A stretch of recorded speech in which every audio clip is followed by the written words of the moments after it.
Hello everybody and welcome back to World of Warships Legends. My name is Spartan Elite 43 and tonight we are back taking our Path to the Iowa series to the next level. We've got the Tier 5 American battleship, New Mexico.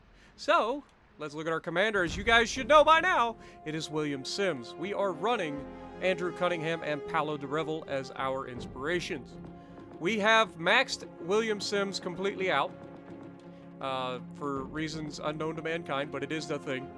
It's my first commander I've ever completely maxed out. Flammable Cannoneer, we've got Gyrating Drill Bits, we've got Marksmanship, we've got Emergency Specialist, and we have Will to Rebuild as our perks. Alright? Now, the ship itself, we are running the AA Guns Mod 2 for those matches where you get into a carrier match. Then we have the Steering Gears Mod 2. People give me grief for this. People always say, Spart, why do you run a steering gears on a battleship? This match will show you why, okay? Promise. Alright, we are fully upgraded too, so keep that in mind. For the loadout, we are running the spotter plane, obviously. We have the community contributor flag, and then we are running the Type 2 camo because I think that camo is sexy.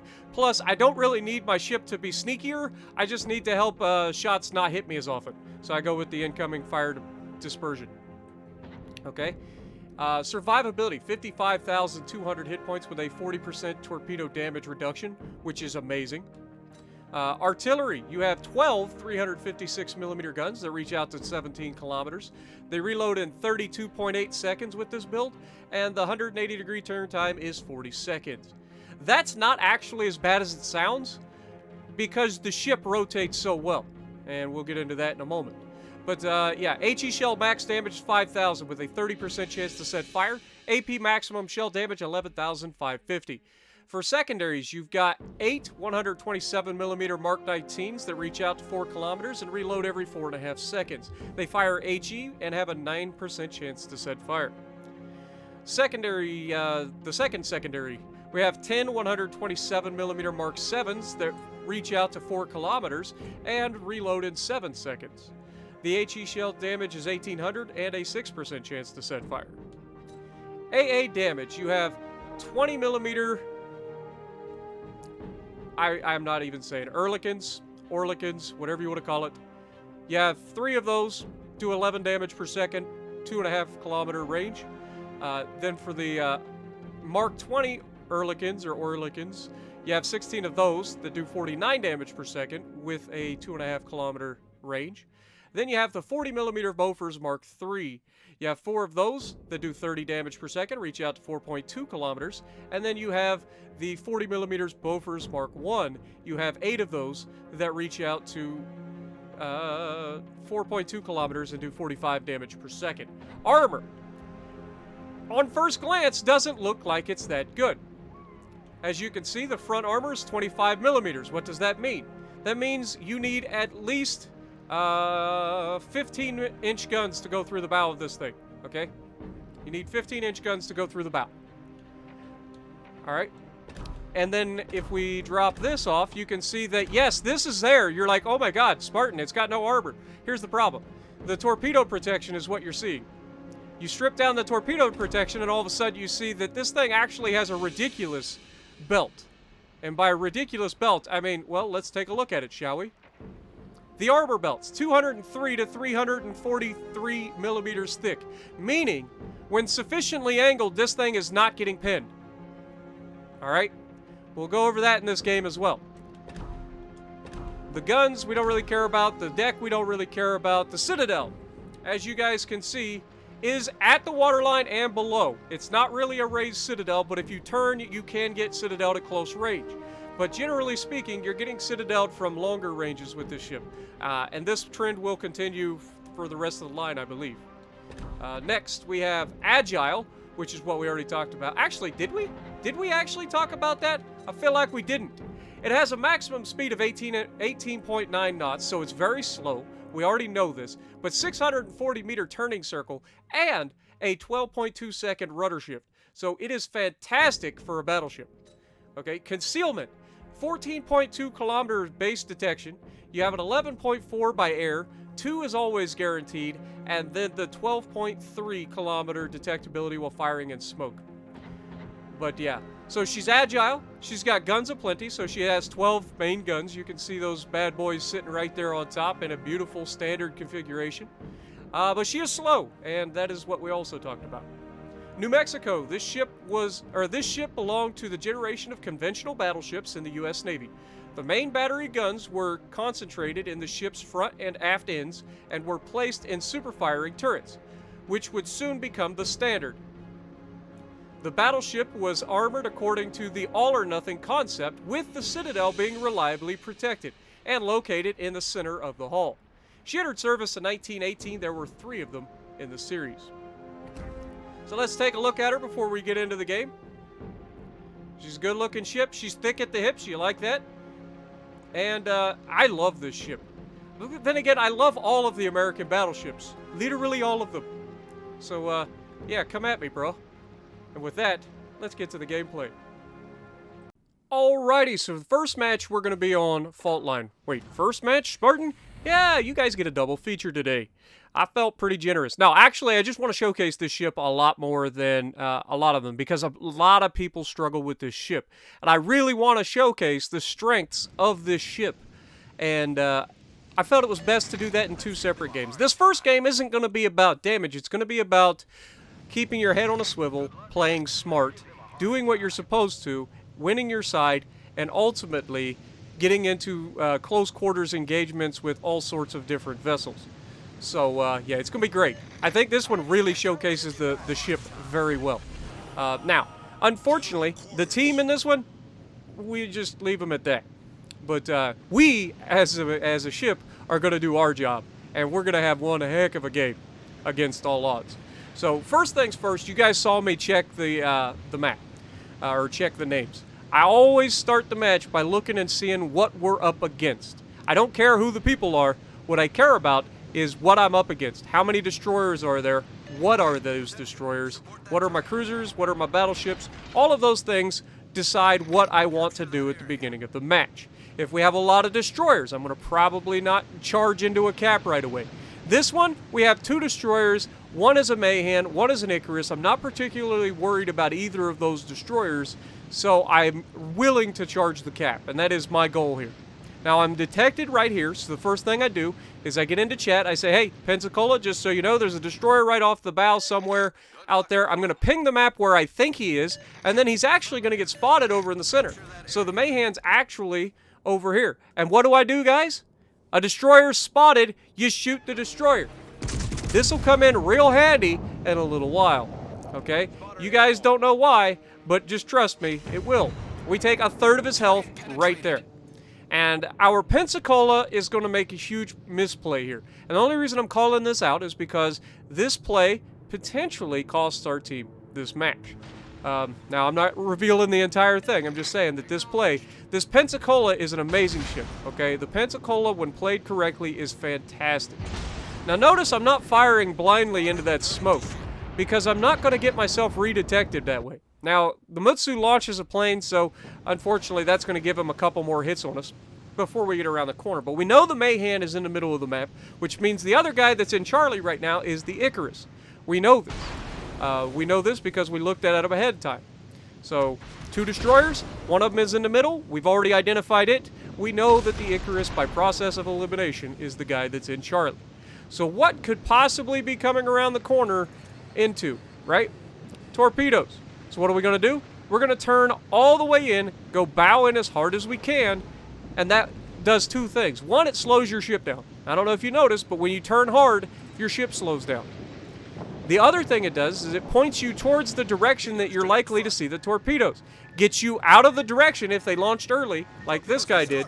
It also allows you to minimize how many torpedoes you receive. Now, Icarus is a British destroyer, which means he has the ability to stack his torpedoes, and that's something we really have to pay attention to. Now, notice on the map, the Mayhem is coming directly at us. We've already lost our Pensacola. We've lost one of our destroyers. We're down a ship, unfortunately. But that Mayhem's coming directly for us. He's making no like qualms about it. Our battleship buddy in the California decided he wanted to turn around, turn tail, and run away. Again, the decision-making of certain people is baffling to me, but that's what he does. And to his credit, he is going to get in a fight in a moment. Not by his choice, but that's just what's going to happen. You notice the enemy is pushing through the center cap right now. That is one of the reasons I had to push into this cap. I have to win this side. I have to. I don't have a choice. If I lose this side, the enemy has a guaranteed 2-cap advantage for at least the next 5 minutes, because that's how long it's going to take me to get from this cap to that cap. So the Icarus starts firing his guns. He throws his smoke. That's going to make me change directions, and I'm already anticipating the Mayhem coming through the center. So I've already started turning, and watch. Now that I've turned out hard, the Mayhem gets spotted because he starts shooting me, and he's close by. So now we've got the guns in the right position. We're going to turn back. Notice that it takes forever for the guns, but if you start rotating your ship back the right direction, you can get them to turn a lot faster.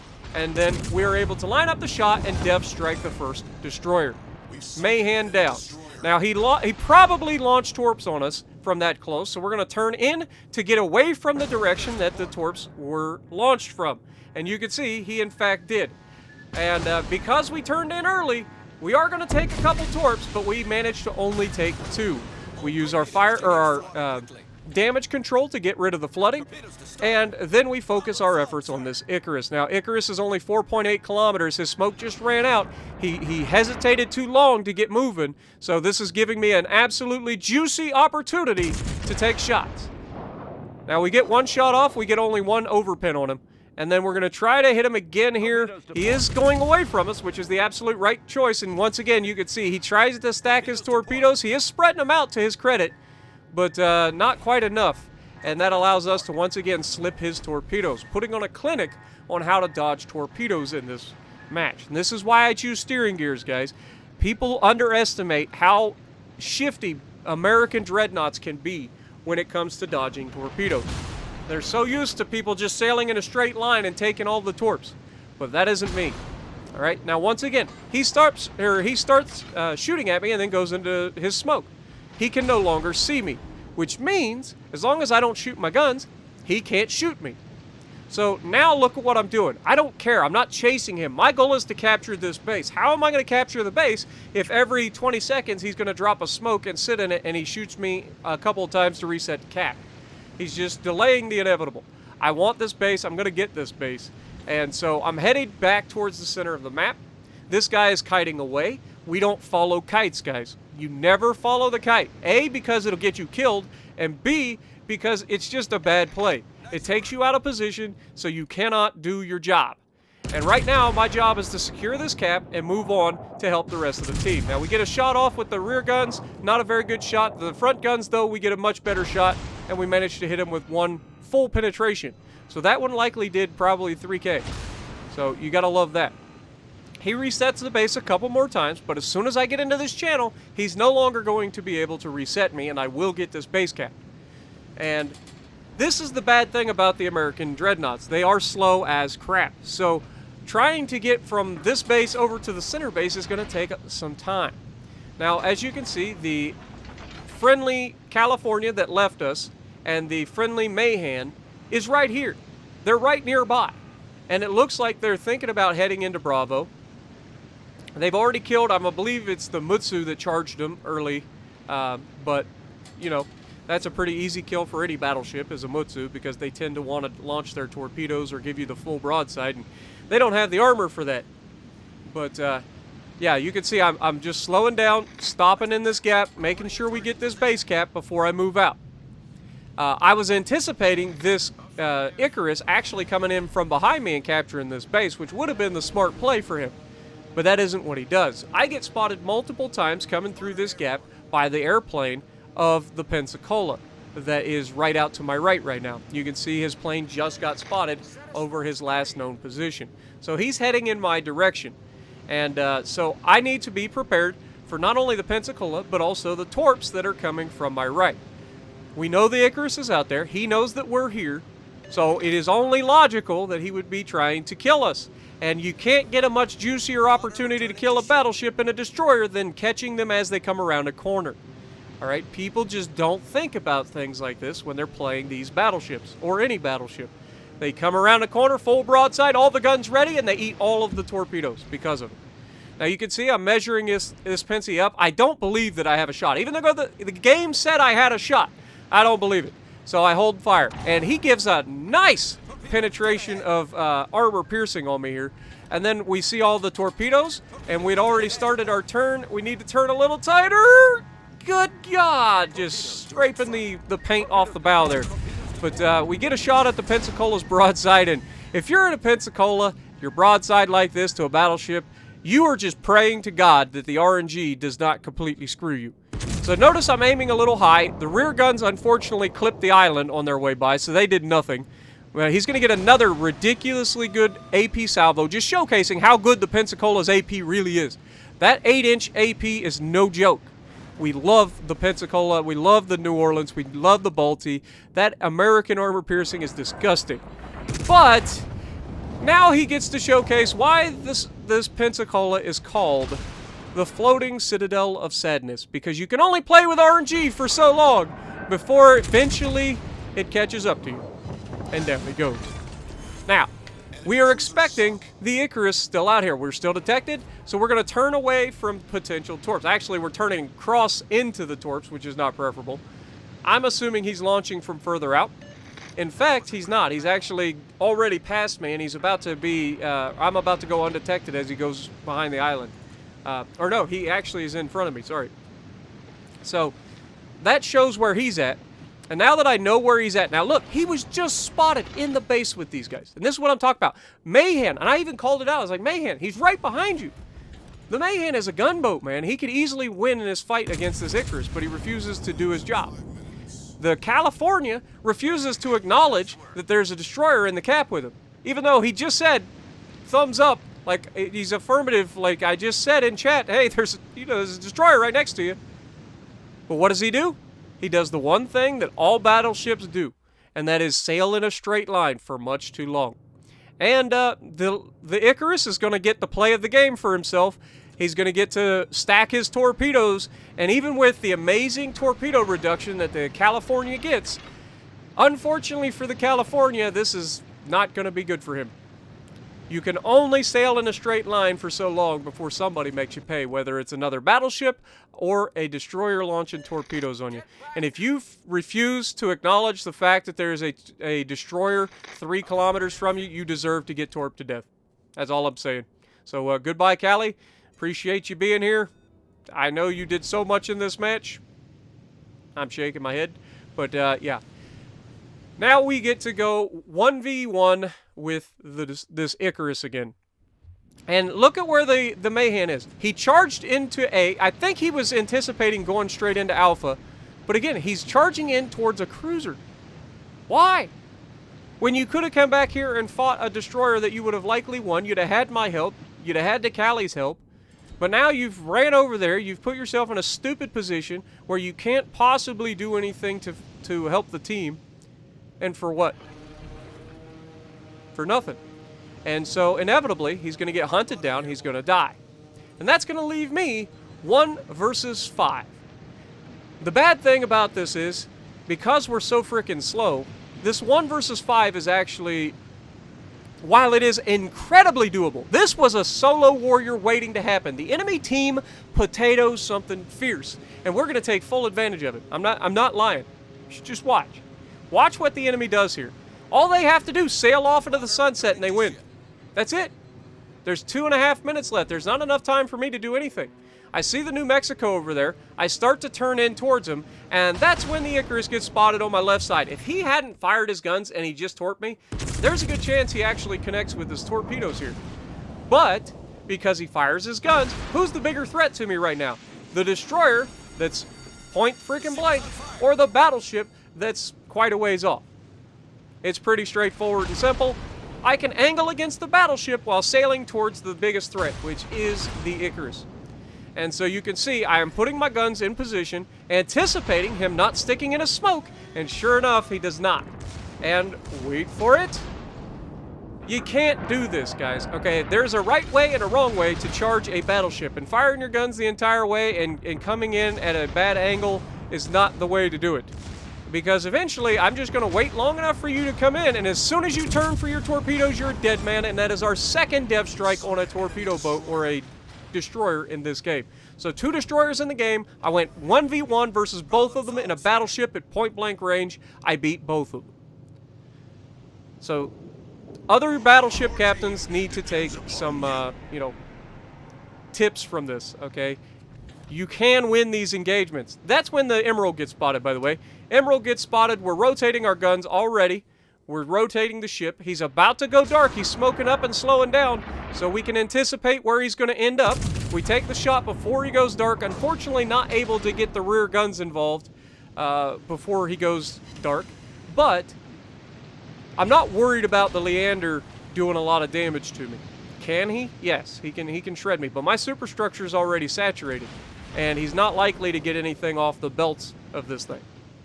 So next target is this New Mexico. And the New Mexico, to his credit, the Mahan did manage to get some torps on this New Mexico. It looks like maybe 1 or 2 torpedo hits.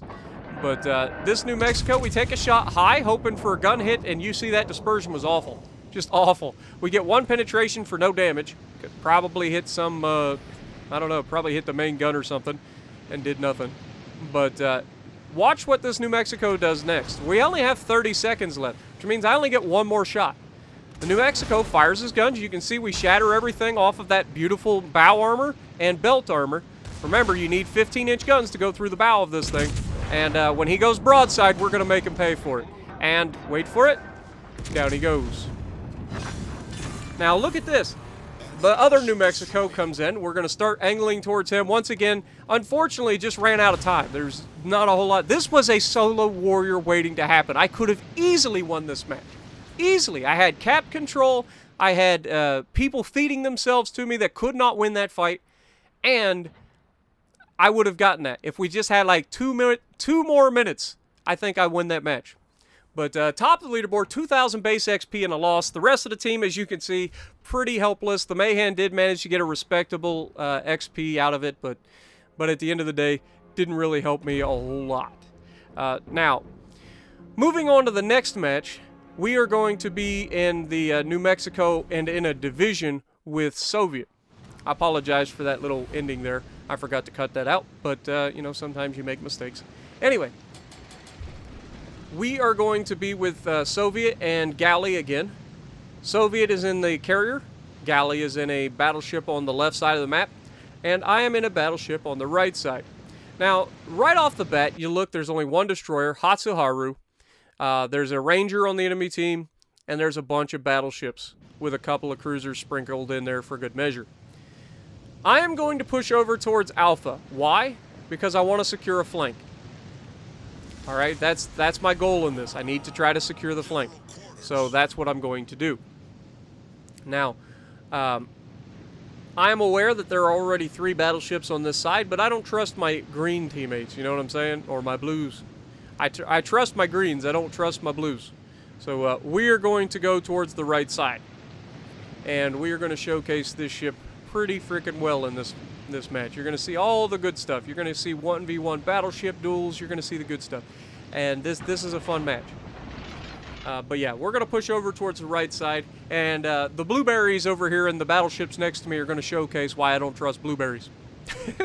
When a blueberry shows me that they do well, I acknowledge them.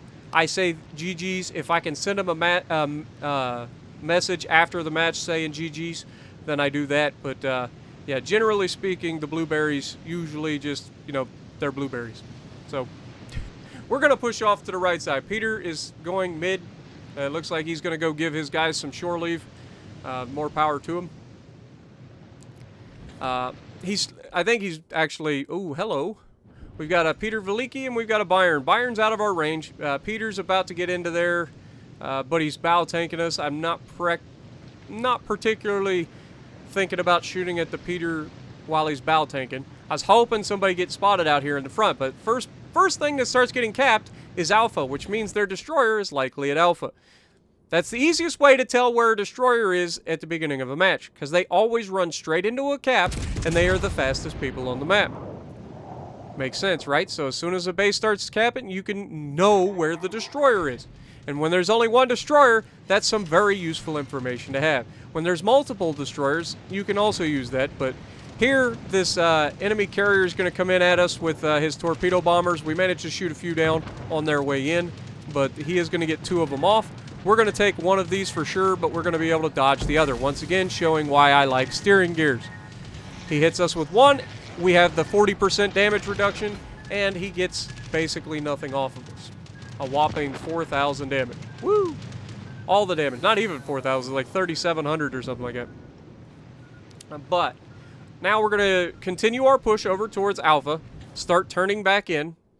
You can see I'm looking back out there. We already smacked the Bayern there earlier for 8,000 damage, and we don't really have a shot at the Peter.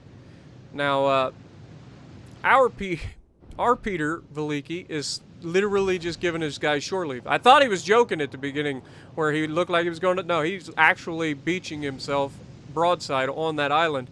So he's straight up giving his guys some R&R in the middle of a combat zone. I don't know. It's an interesting decision. But Cali comes out full broadside. I don't like to shoot at the waterline on the Cali because of that thick torpedo belt. So I usually aim a little bit higher, but we just didn't get very good RNG there. Splashing on both sides of his ship, only getting a couple overpins. And look, torpedoes. Who'd have thunk it, right? So we managed to dodge the torpedoes here pretty easily. I don't know if those were sent at me or sent at the guy in front of me over here, but the next salvo of torpedoes from that enemy Japanese destroyer is definitely going for the guy in front of me. And we take a shot at a mostly broadside, slightly angled battleship in the Ishmael, and we aim a little too far ahead, but we still, yeah, we only get one ricochet. You can see he was pretty well angled to us, and we aimed a little too far ahead, so we hit into the bow. And look at the Iron Duke. The Iron Duke has lost all of his hit points. All of them. And so he's not long for this world. California gets respotted, but he's behind the island. Can't do anything about it. The friendly battleship over here is outrunning me, so I can't really do anything about that.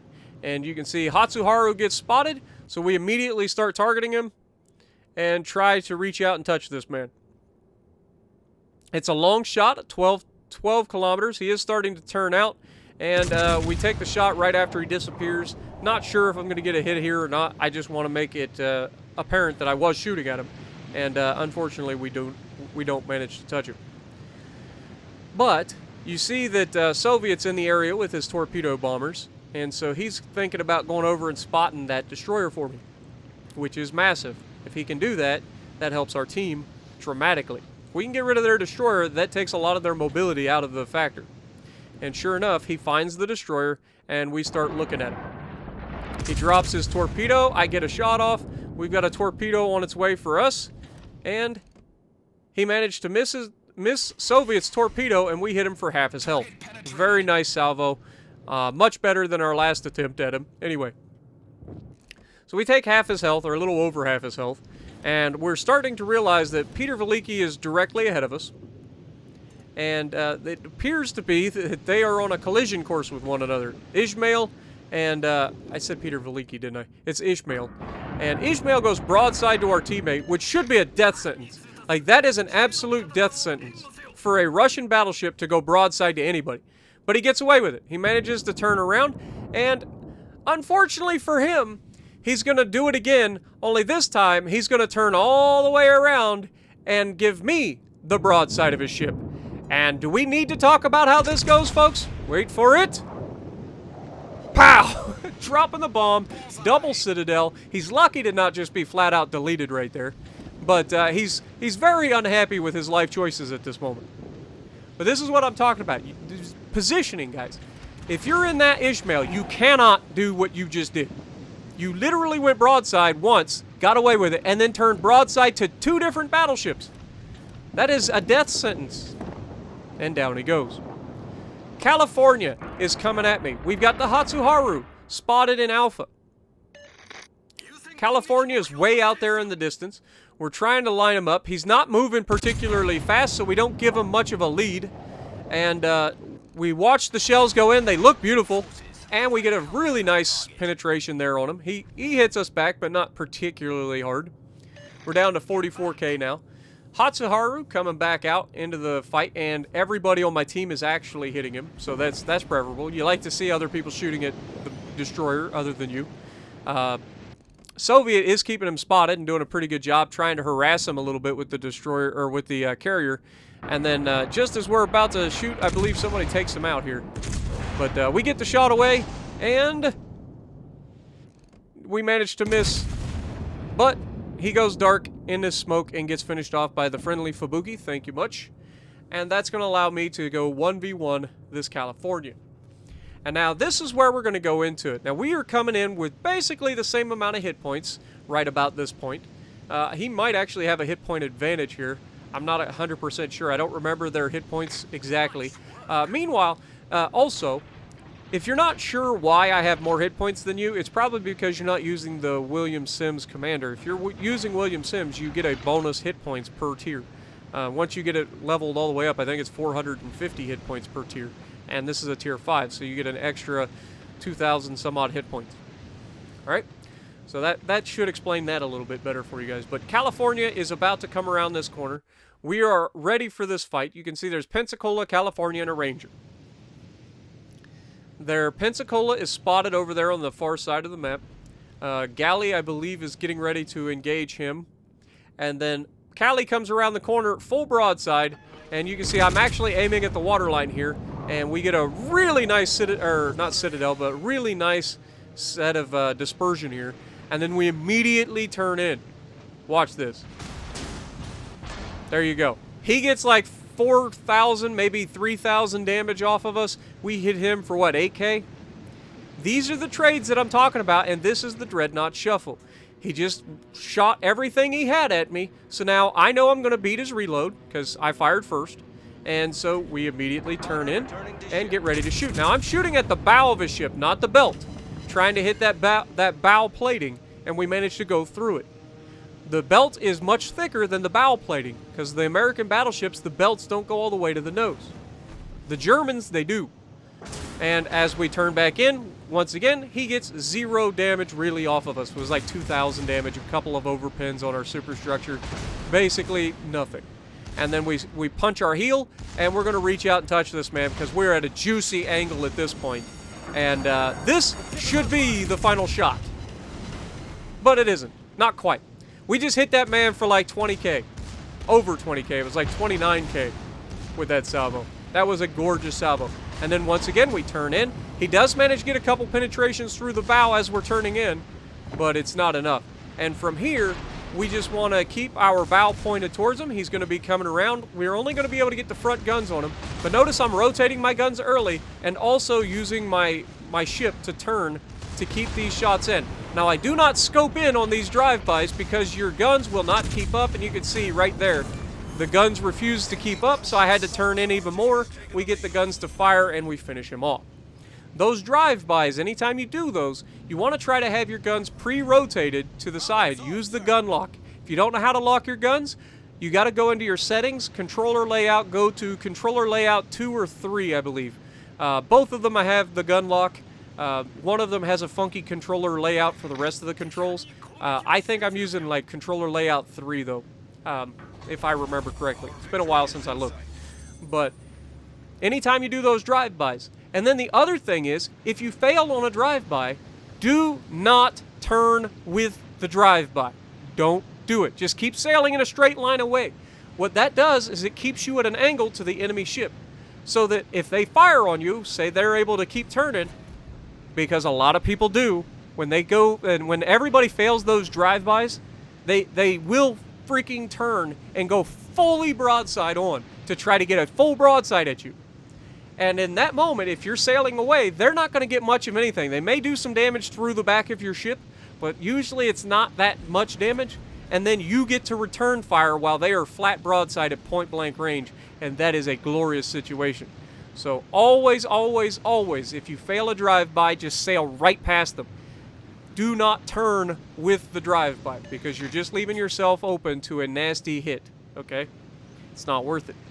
So hopefully you guys enjoyed this showcase of the New Mexico. Hopefully you guys that have been having trouble playing this ship have learned a few tricks about playing the ship as far as angling, making sure that you're paying attention, making sure you use the beautiful rotation of this ship, the turning circle.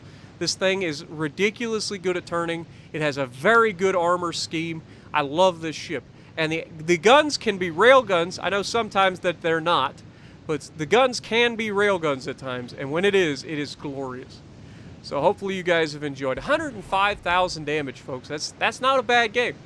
I know it's not an amazing game. I've had much better games, but for what it is, I mean, we didn't really have that much to shoot at other than the Ishmael and the Callie. So didn't really have a whole lot to shoot at. And we managed to handily win those. Got to showcase a little bit of the AA early in the game, shooting down 4 planes in the first time somebody sent a squadron at us. And it was enough to keep him from sending another squadron at us for the rest of the game. He lost 4 planes. He's like, screw this. I ain't tackling this guy anymore. He's got the AA mod. But as you can see, everybody's off to the corner of the map. The carrier's spotted out there, but he's too far for me. I can't actually shoot him, unfortunately. But everybody else is trying. You can see some shots are landing. A few of them miss. One of them definitely hit. We saw an explosion. But this destroyer is actually going to miss his torpedoes, which is pretty hilarious. I'm not going to lie. But this one's not long from being over, and I don't think that the carrier actually ends up dying because for whatever reason, this destroyer decided to launch his torpedoes from long range instead of just getting up close and launching them. He had plenty of time. He could have easily done it, but unfortunately he doesn't. And this one is all but over. 3 more points and we win, and there it is. So hopefully you guys enjoyed. This was a fun one. I'm really enjoying this series. You guys seem to be enjoying it as well. I don't know what line I'm going to choose next. It'll probably be another battleship line because people seem to struggle the most with the battleships. But there you go. Second on the team, Devonshire coming in tops with 2,200 base. We get 2,100 base. So if you like what I'm doing, punch the like button, leave a comment below, subscribe to the channel if you haven't already, and as always, I will see you in the next video.